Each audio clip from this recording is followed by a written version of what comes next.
On your request, here is a video about entry models. I will cover entry models that you can use, which I personally have been using.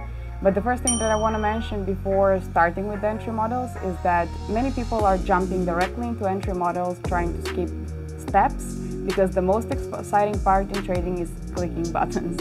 But skipping the stairs will make you fail and will hurt you. So if you don't have proper understanding of market structure, daily bias and liquidity, make sure to check these videos first before watching this one.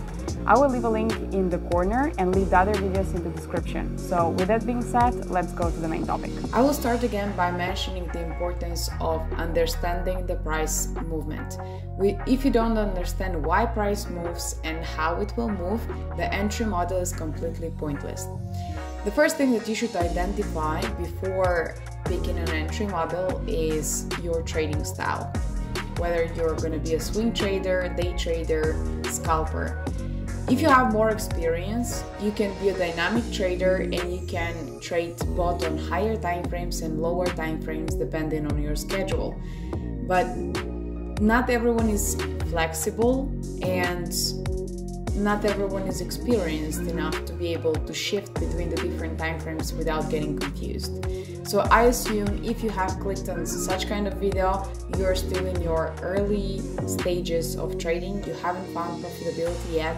So I would recommend you to pick one trading style, and this trading style should be suitable for your schedule as well. So if you have a 9-to-5 job, you won't be able to be a scalper unless your strategy is during a very limited time window when you're going to be available. So make sure to take in consideration your schedule and your personality when you're picking your trading style. And afterwards, with experience, you might change your trading style and you might change the different time frames.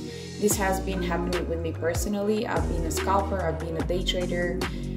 I'm now practicing to be more of a swing trader and hold trades longer. So you can be a dynamic trader with experience, but at the beginning, the best thing is to pick one so that you can avoid getting confused and hesitating. So I want to mention first some pros and cons if you're gonna be on a higher time frame and a lower time frame before we jump to the next step. So the higher time frame, as we know already, is a time frame that holds price more, so it has more weight, more importance than the lower time frame. The lower time frames are time frames where you can get trapped or manipulated many times. So let's say price is approaching a higher time frame point of interest. If you're a swing trader and you place a limit order on your order block on a higher time frame, the chances of you getting stopped is way lower than going on a lower time frame such as 1 minute, and once price taps into this huge order block that we have on the higher time frame, we might get stopped multiple times before catching the move on the downside. On the other hand, if you are operating on the lower time frames and you get the good entry, your risk to reward will be higher, and this is the good side of the lower time frames.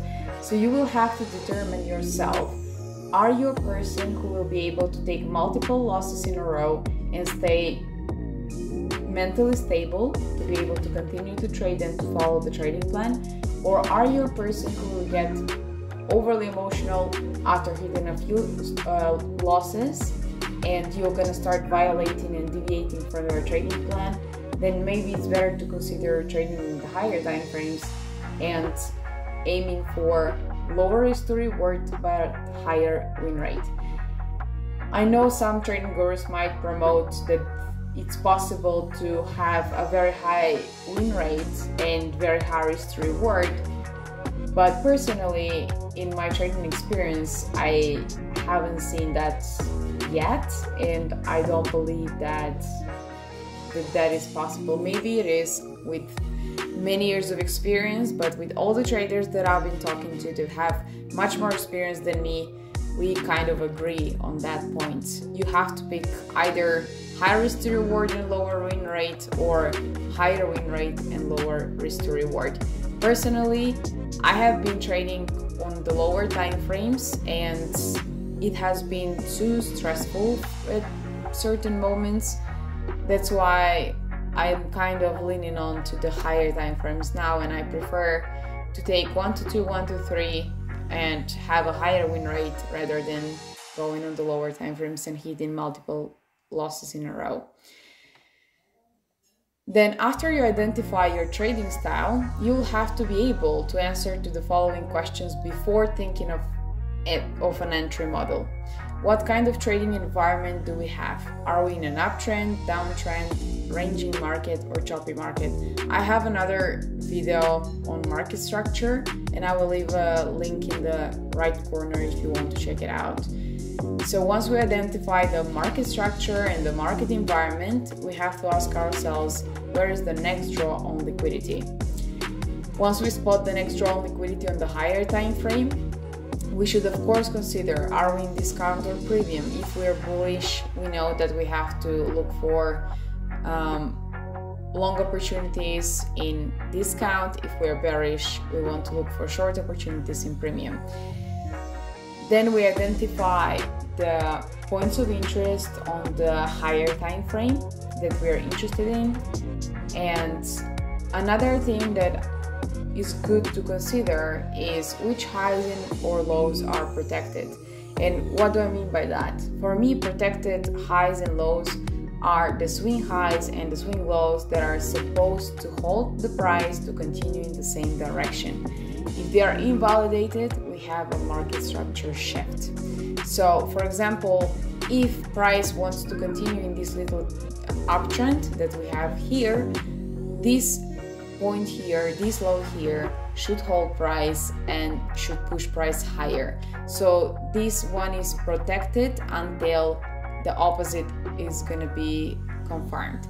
So we never know which one is 100% protected, but by understanding price on the higher time frames and the lower time frames, we're going to be able to spot which zone is more likely to hold and which one is not. And yeah, as I mentioned, I have another video on liquidity pools and how to identify low resistance liquidity pools and high resistance liquidity pools. So I will leave a link in the right corner as well for this video and in the description if you would like to check it out. So if we have a high resistance liquidity pool, the likelihood of this swing high or swing low to hold is higher than having a low resistance liquidity pool.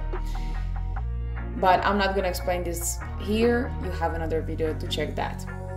So once we identify and understand what is going on the higher time frame, we know what kind of bias we have, and we start framing the narrative of the price. And the narrative is how price will reach to this certain point. So let's say if we have a higher time frame order block in a bearish, let's say in this scenario here, we have bearish daily bias, and this order block here is an order block from the higher time frame. So let's say I'm a day trader, we have a 4-hour H4 order block here, and 1 hour time frame or 15 minutes is creating higher highs and higher lows, creating this internal structure. And one entry model, and the risky entry model, is placing a limit order at the order block that was responsible for the break of structure. So let's say here we had the previous lower low, and this was the order block that caused this push on the downside, that caused this break of structure. I like placing limit orders on these origin blocks that were responsible for this break of structure. And this is one entry model, which is a risky entry model. But of course, you have to take in consideration where are we coming from where do we come from on the higher time frame. Did we take a significant sell side liquidity pool? If yes, then I wouldn't place a risk entry. If no, then yes, I'm willing to take a risk entry until we reach the significant sell side liquidity pool. So this is the first entry model that we have, which is with the limit order on the order block that caused the push on the downside. And another risky entry model can be, let's say we have another order block here that is giving me a good risk to reward, then I might decide to split my risk 0.5% here, 0.5% here, and for a better risk to reward, I might place a risk entry even on the lower order block. But this will all depend on how price will look and how price will be approaching this zone. Then we have confirmation entries, and these confirmation entries are once price hits a higher time frame point of interest, which can be both an order block or a fair value gap, and we get a market structure shift in a lower time frame. So let's say if I'm a day trader and I'm spotting a point of interest on the 4-hour time frame, once we reach this 4-hour point of interest, if I get a market structure shift on 15 minutes, for example, then this is a confirmation. And once we get the confirmation, once price breaks structure on this 15-minute time frame or 1-hour time frame, whichever you choose, then I will consider entering. And there are many different confirmation entry models that you can use. One confirmation model can be once price breaks structure on the downside, you can place a limit order on the origin order block that caused the break on the downside. So this can be one type of confirmation entry, which is same as this one but doing the same thing on the lower time frame. This is one. Second one, and you should understand that not every single pair moves the same. So some pairs will come and test these order blocks. You will have to identify that by back testing. So some pairs are testing those origin blocks quite frequently, but some are not doing that. So based on your data, you will understand which entry model will be better for your specific pair or instrument that you're trading.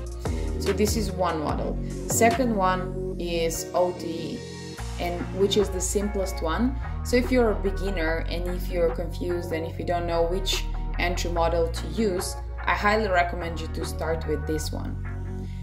And the OTE entry is just taking Fibonacci and placing your limit order exactly at the 0.62 Fibonacci level, placing your stop loss above the swing high, and placing your target wherever your trading plan is telling you to do so.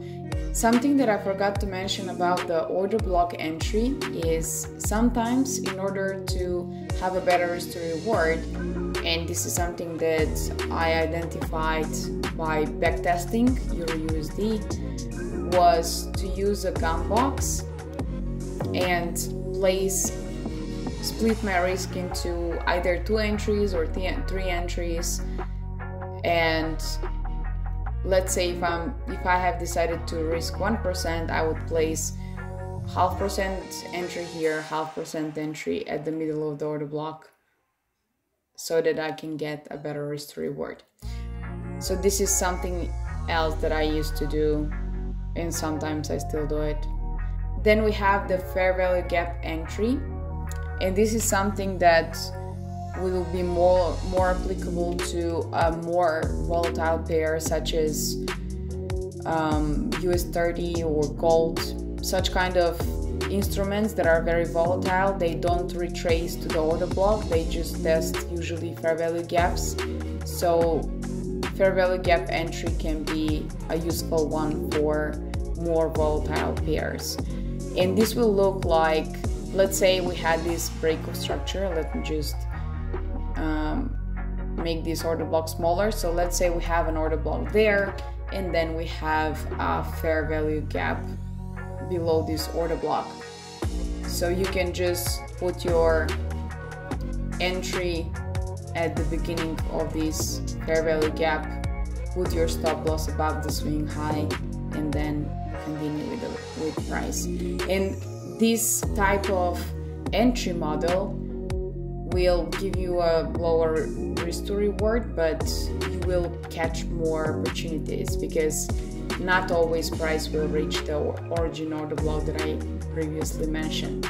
So as I said, it's always you have to always find what you like more. Do you want to take more opportunities and with that be happy with the lower risk to reward, or do you want to have less opportunities but a better risk to reward? It's up to you.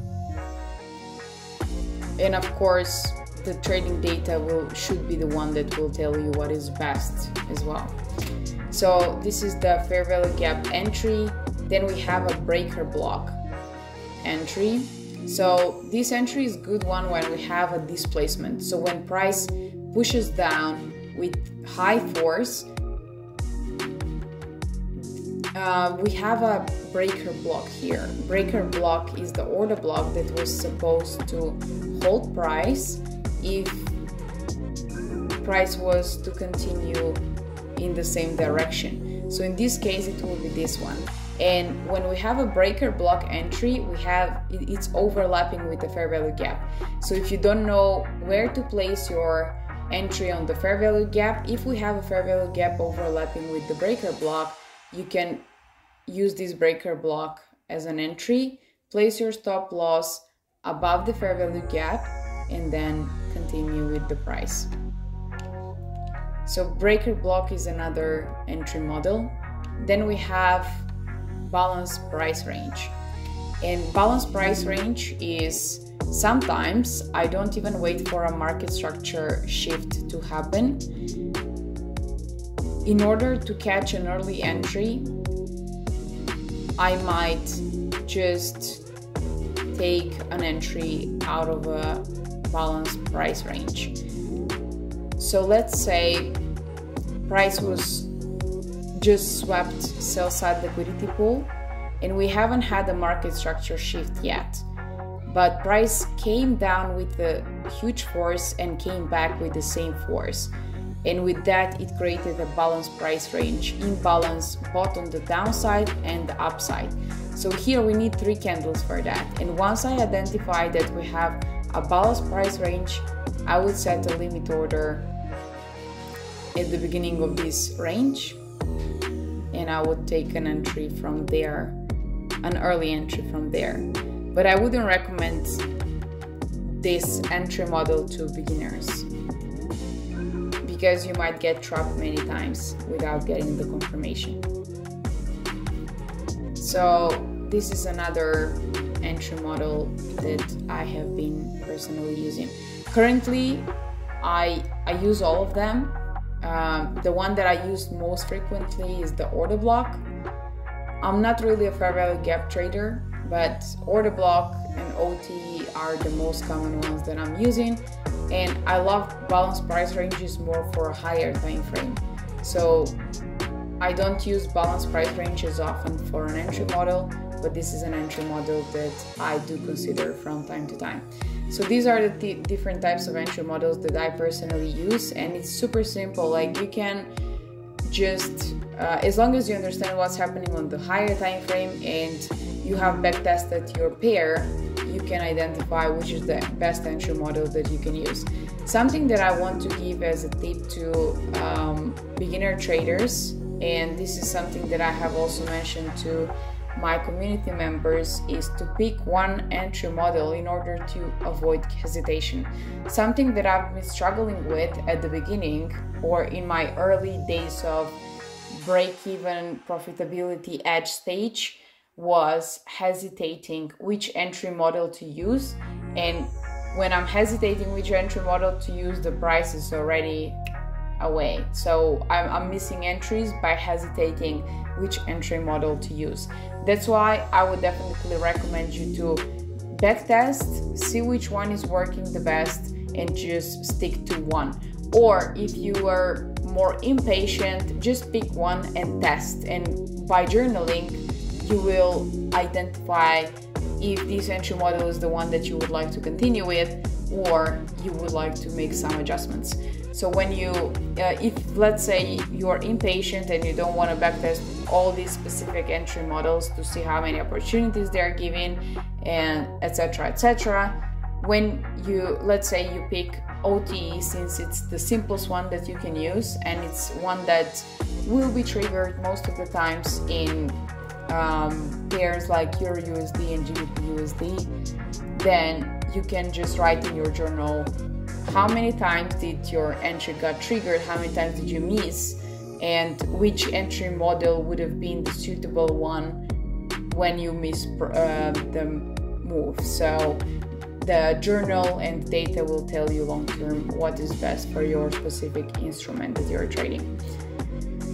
So yeah, in order to avoid the hesitation, this is something that is good to consider. And many members of my community mentioned that this helped them to avoid this hesitation when it comes to entering. Because many, especially scalpers, if you're a scalper, you don't have much time to think which entry model to use. So it's much better to simplify it for yourself and to pick one and stick to it. Another thing that I forgot to mention, instead of using OT, you can just use equilibrium. You can just use 50% of the movement.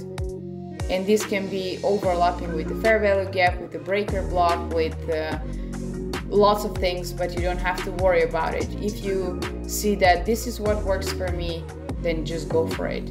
Just place your limit order at 50% and keep a simple 1 to 1, 1 to 2, whatever your trading plan is telling you to do. So this is pretty much it on entry models, but as I mentioned, it's very easy to click buttons, so don't fall a victim for just spotting all these things that I mentioned. You can identify them all the time on every single time frame. That's why I say that entry model is not something super important. You can identify all these patterns. If you trade patterns, you can identify all these patterns on all possible time frames, and you can get trapped so many times. That's why this is not the most important thing that you should be focusing on, even though I know that most beginners are focused so much on entry models because they think that this is the holy grail that helps everyone make money. But that's not the thing that helps you to make money. You can have the worst execution and you can have the best execution and you might not be profitable. So let's say you have 50% execution and your win rate is low, but if you know when to take profits, you're going to be still profitable.